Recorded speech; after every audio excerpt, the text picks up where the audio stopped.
Welcome to Charter California Edition. My name is Brad Pomerance. We are now joined by Adam Hill. He is a member of the Board of Supervisors in San Luis Obispo County. And I want to continue our conversations, our monthly conversations about Diablo Canyon, because it seems as if every month there's new news about Diablo Canyon, of course, one of two nuclear power plants in the state of California. Right. I understand the chief of the Nuclear Regulatory Commission was in San Luis Obispo. Could you tell us about the meeting? Yeah, Dr. McFarland, Allison McFarland, who's the new chair of the NRC. Nuclear Regulatory Commission, came to visit. She met with some activist groups. She met with some other folks. She took a tour of the plant with PG&E folks, and then she met with myself and Bruce Gibson for about 35 minutes at the Board of Supervisors. And Bruce, of course, also a member of the Board of Supervisors. Correct. And also, is it a geophysicist, a geologist? I'm not sure what his exact title is, but he's an earthquake scientist. Yeah, as she is a geologist too by training. She doesn't have a specialty in seismology, but she is somebody who has a very good and pun intended deep understanding of these issues. Yeah. So talk to us about her visit here. Why did she come? I think as a matter of her duties, wanting to as we're seeing probably throughout the country, certainly in post Fukushima, wanting to visit sites that are of public interest. Sure, and Diablo Canyon is definitely in the news, as is San Onofre, which is in North San Diego County. We'll talk about that. And she visited. My understanding was that she was down there too, meeting with and folks. She's new to the commission. Right. So what was your take on her? Certainly very bright, certainly qualified in all the ways. She basically listened. You know, we talked to her about some of our concerns and ongoing things. We thanked her for being there. We thanked her for coming and meeting even with the activist groups, which I think is good to have dialogues like that. And the activist groups are continuing to make noise about Diablo Canyon, and I'm not commenting negatively or positively. Sure. It was interesting. I read recently that, as we know, with regard to Diablo Canyon, there were 3 state agencies that were looking at the possibility of these seismic studies offshore. It was the State Lands Commission, it was the Coastal Commission, and it was, what was the third commission? The Public Utilities Commission.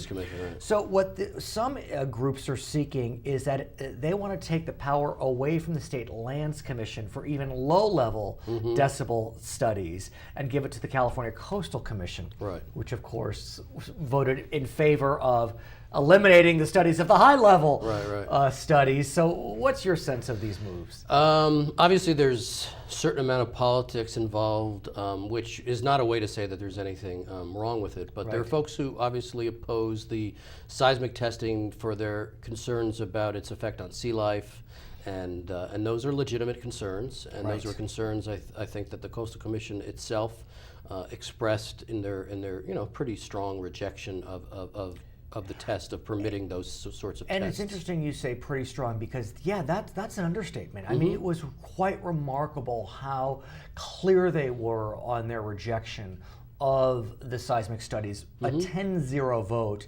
They used terms that the impact on sea life would be so severe, should be used as a last alternative. 5 million fish and invertebrate larvae would perish. 2,000 porpoises would die. I mean, it was really, to me, it came out of nowhere.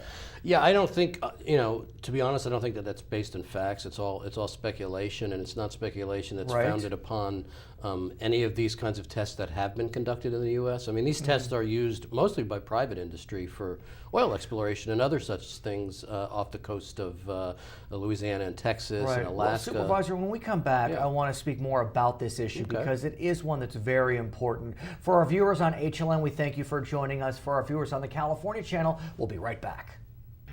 Supervisor Hill, thank you for staying with us. I want to get a sense from you, though. Like you said, these high-level decibel studies, if I'm saying it correctly, they can cause some dislocation, some disturbance, but as we've mentioned before, if there are no humans, there are no sea life, because an earthquake could really destroy what we know as a Central Coast.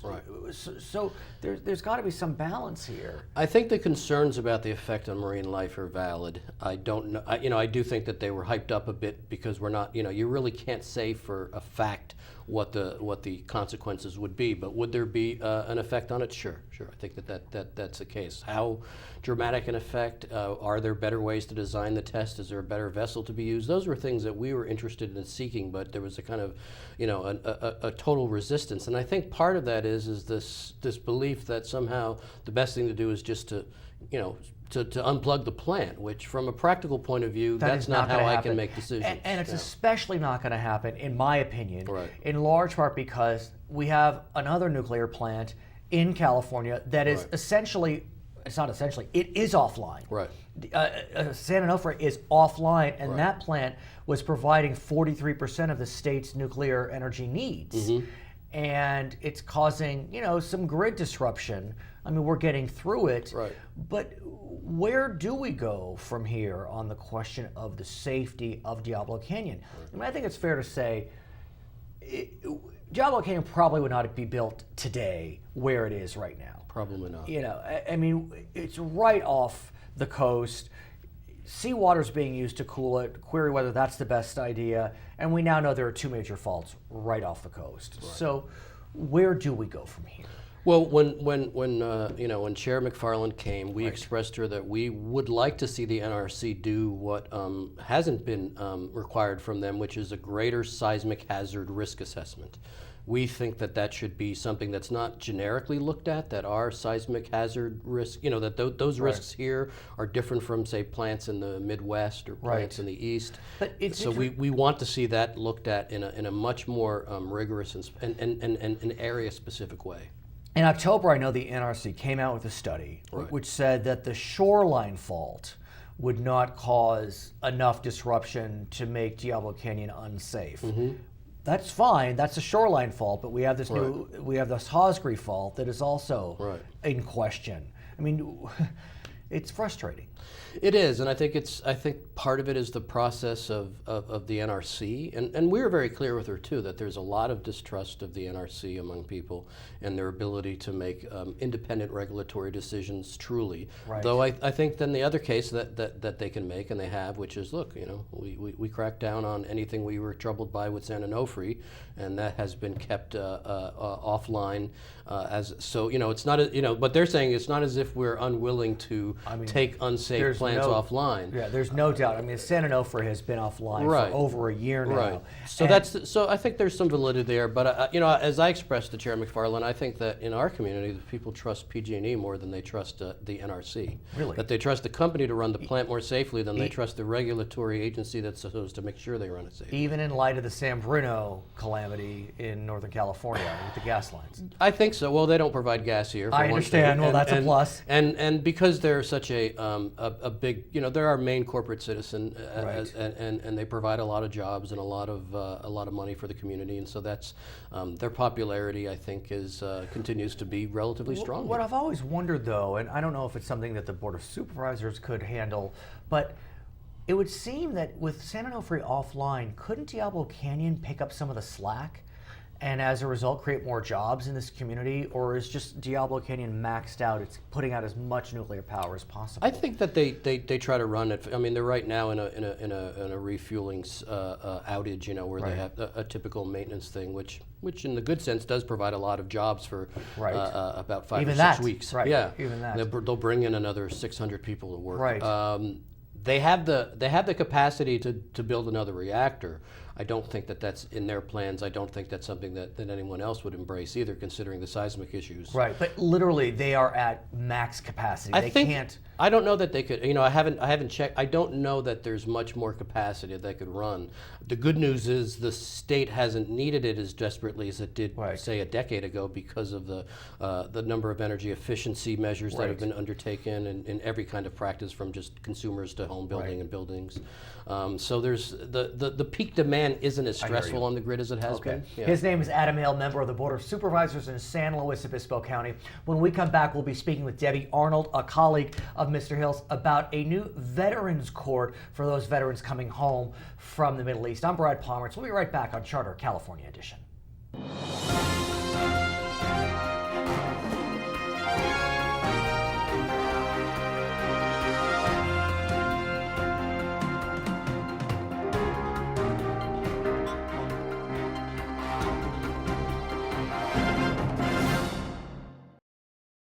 Welcome back to Charter California Edition. My name is Brad Pomerance. Our guest now, Debbie Arnold, member of the Board of Supervisors in San Luis Obispo County. You've been on the job for a couple of months. How's it going so far? It's actually been a month, Brad. Oh my. It's going great. You're happy? I'm happy. Healthy? Healthy. I like that. Okay. Still here. I wanted to talk about an innovative program that is being launched in San Luis Obispo County, and it focuses on our veterans, which we know many are coming home with serious psychological challenges. Talk to us about those challenges a bit. Yes, actually, I'm glad you brought that up because that is something that we had on our board agenda January 29th, Right. the meeting, and it was something that our board was unanimous in supporting. And it is the Veterans Treatment Court. It's been launched in other counties and been Right. very successful. But the general idea is, you're right, we have veterans coming home that have been traumatized and due to their military service, they've had some kind Right. of criminal activity. Depending on the crime, not every crime qualifies Right. for this program, but veterans will, and assisted by the VA, Right. it'll give our veterans a chance to for treatment. Right. I mean, here's the key, is that we know that the wounds of war aren't necessarily physical. They can be mental.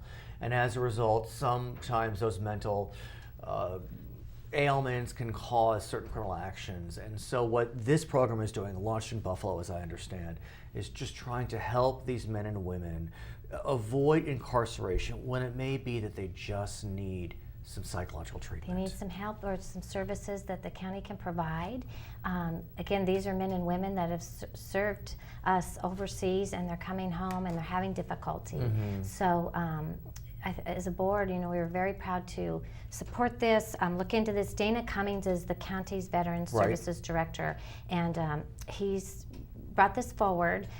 He'll be bringing it back to the board very Right. soon for final resolution. In other words, our county then will make a commitment that we're going to do this, number one, to help our veterans, and number two, I mean, it's the right thing to do.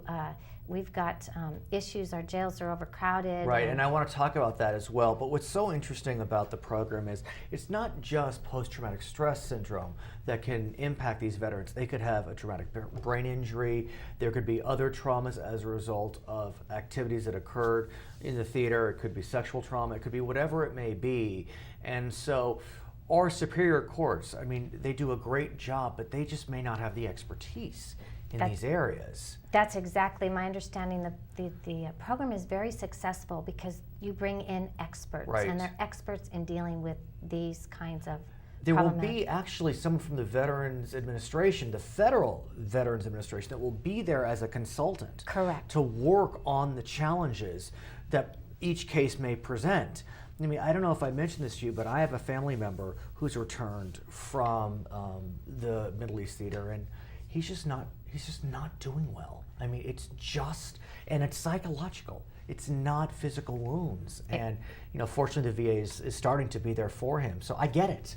I get Absolutely. it. Oh, there were some heartbreaking stories, just testimonials during the board meeting that made us realize how important it is to separate this out and Right. then deal with it in a more common Do sense we have way. a sense, Supervisor, as to when a program like this may launch in San Luis Obispo County? It should be just within the next few months. is my Literally. understanding. Yes. How does it make you feel?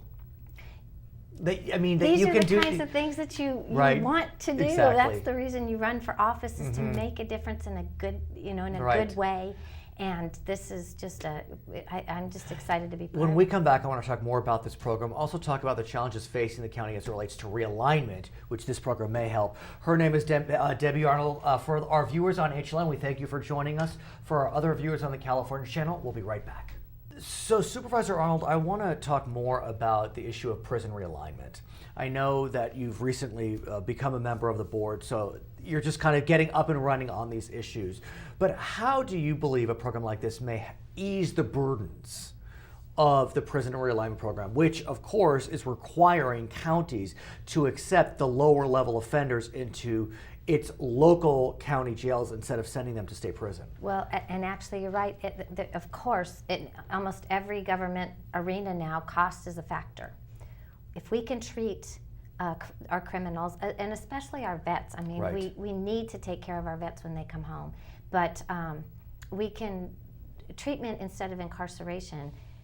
It's a win-win-win-win Right. situation. On so many levels. Exactly, and our jails are overcrowded to the point that some criminals that ordinarily would be serving time are Right. not.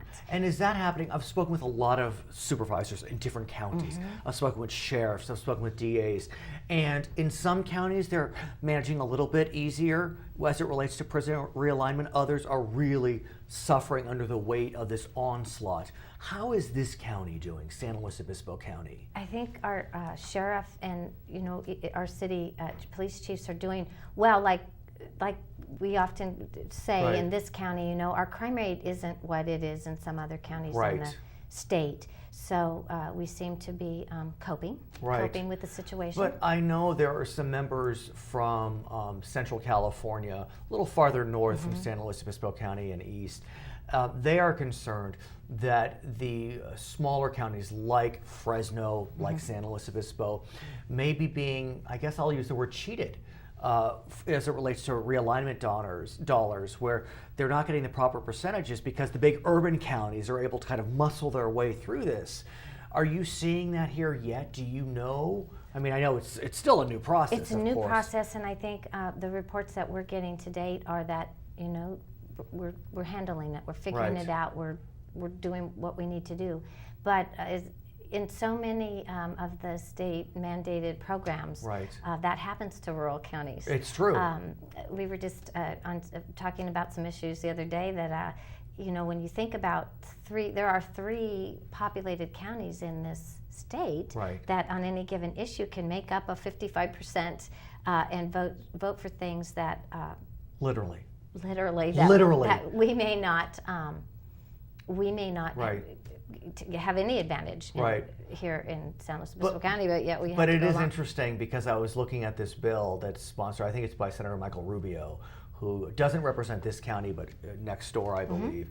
And I mean, the kind of non-LA county, non-SoCal, NorCal counties, I mean, they are really trying to come together on this issue because it is becoming so painfully apparent that while prison realignment is a plan that had to go forward at a certain level, there are unintended consequences.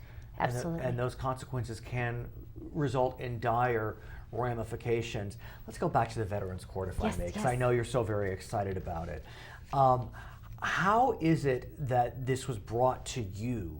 I mean, I always wonder how innovative solutions actually bubble up to the surface because, there's so many of them. How did it actually bubble up? I'm giving the credit, at least most of the credit, to our Veteran Services Director here in the county, Dana Cummings.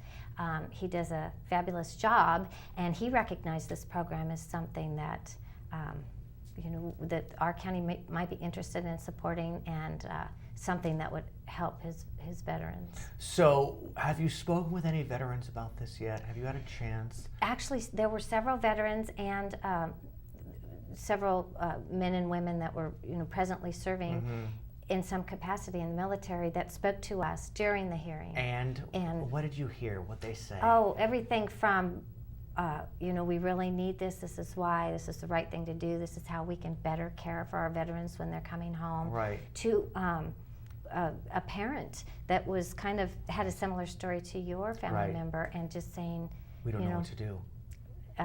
my son was not a criminal, Right.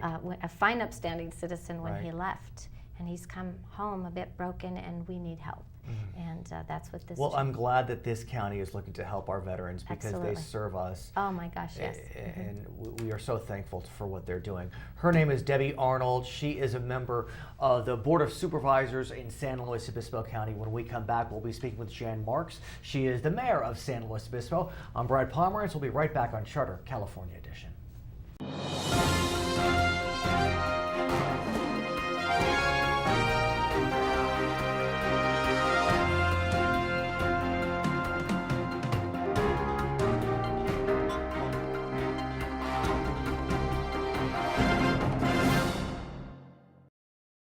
Welcome back to California Edition. I'm Brad Pomerance. We are now joined by Jan Marx. She is the mayor of San Luis Obispo.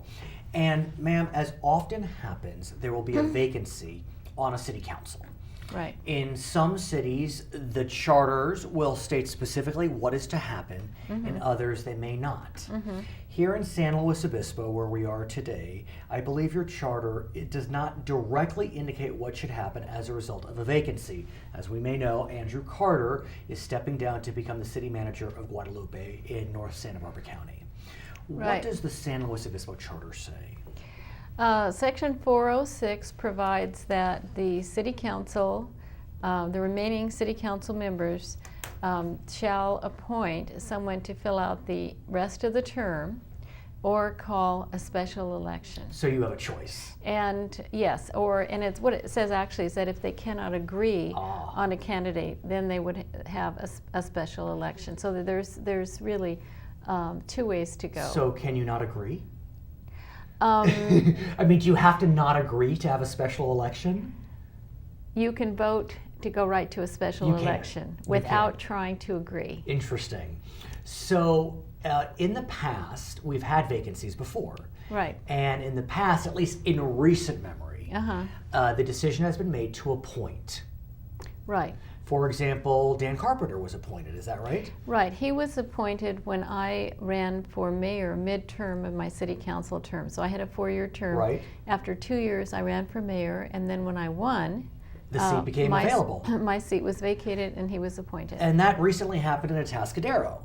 An individual, I think it's Tom O'Malley, became mayor. His seat became open. And in Atascadero, they chose to appoint Heather Moreno. And I understand one of the reasons was they were concerned about the fiscal impact of an election.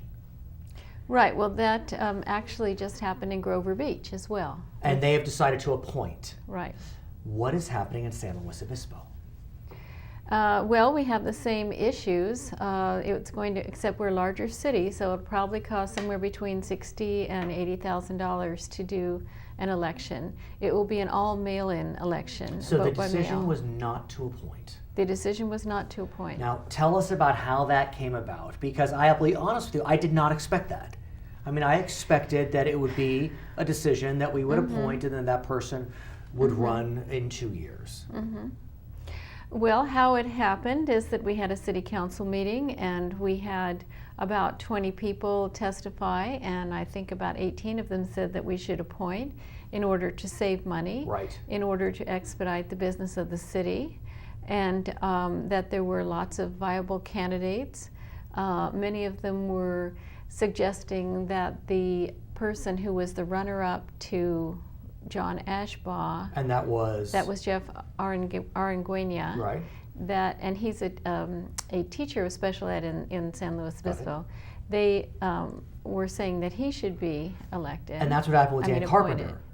He That's what was- happened with Dan Carpenter. However, and Dan argued hard in 2010 that the runner-up should be appointed. However, In this in this instance, situation, he argued strongly that it was not a precedent, and that there should be a special election. that there should be a special election. And what was the vote in the end? The vote was 4-0. You ultimately, the council, Right. the 4 remaining members ultimately decided to call for a special election. Right. Well, I can tell you a little bit about that. I wanted to give it a try to do an appointment, and I'd say as mayor, I'm very concerned and actively involved in moving along and sort of orchestrating the business of the city. Let's talk about that when we come Yeah. back. For our viewers on the California channel, we will be back. For our viewers on HLN, we thank you for joining us. We'll be right back. So we're back on the California channel. Madam Mayor, I want to speak with you about that issue of this vacancy period, because we know there will be a special election. We don't know when as we speak today. Right. There are only 4 members left, and you can't get to a majority if 2 are on one side, 2 are on another. Right. What you have is 2 minorities. If you have a Literally. if you have a 2-2 vote, then whatever it is you're voting on is dead in the water. So essentially, 2 people can veto anything. We've got 12 hours of budget hearings coming up. and a whole lot of other very important items on the agenda So- between now and August. And so that was my concern in terms of wanting to at least try to make an appointment. So could you have had a placeholder until the election? Not under our charter, no. We're a charter city. Under our charter, there's an appointment or an election. Because I know we've spoken with some friends in Riverside, and they have had the exact same thing happen that happened with you, where the mayor was elected, the new mayor Right. was elected midterm. So what they have done is they have appointed a placeholder who agreed not to run for the seat. Right. And then there's an election in June, but you didn't have that option. We didn't have that option, no. And the way it unfolded is that John Ashbaugh spoke first, and he said that he wanted to have an election. And the next person was Kathy Smith. She said she wanted to have an election. Right. Then Dan Carpenter said he wanted to have an election.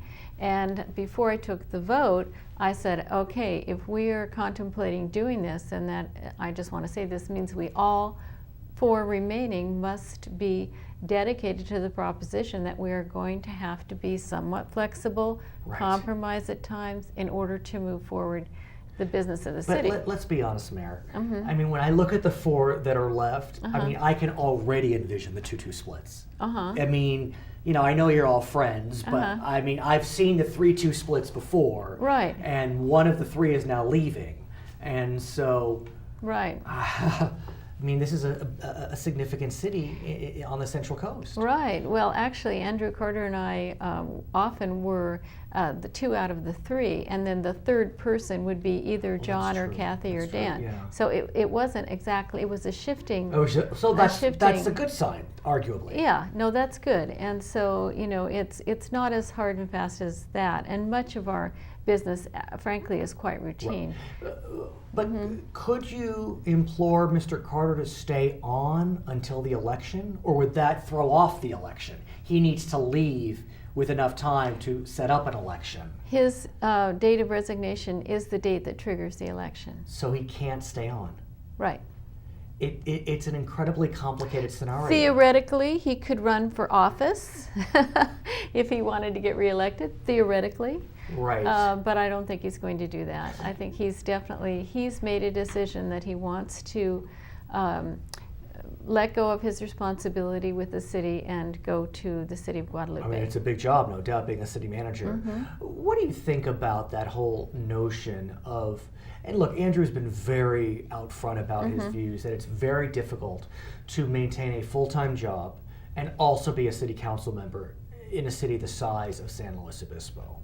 I mean, do you think we need to start looking at, and I don't want to talk about Andrew specifically, but just as an example, about whether, I mean, this is not a micro city. I mean, about 50,000 residents, the main city on the Central Coast. I mean, should we start looking at whether we should be compensating our council members more fairly, or just give them more money so that they can manage?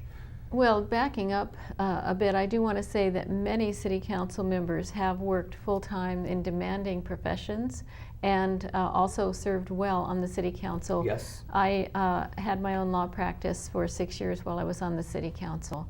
I did decide to retire when I decided to run for mayor, Which is because different.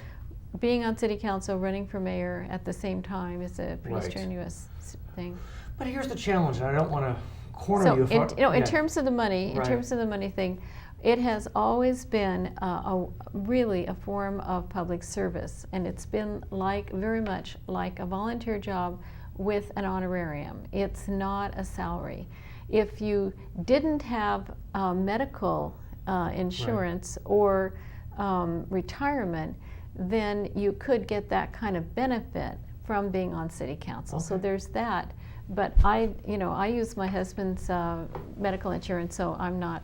Okay, well, we'll talk more about her. Her name Yeah. is Jan Marx. She is the mayor of San Luis Obispo. My name is Brad Pomerance. We thank you so much for watching Charter California Edition.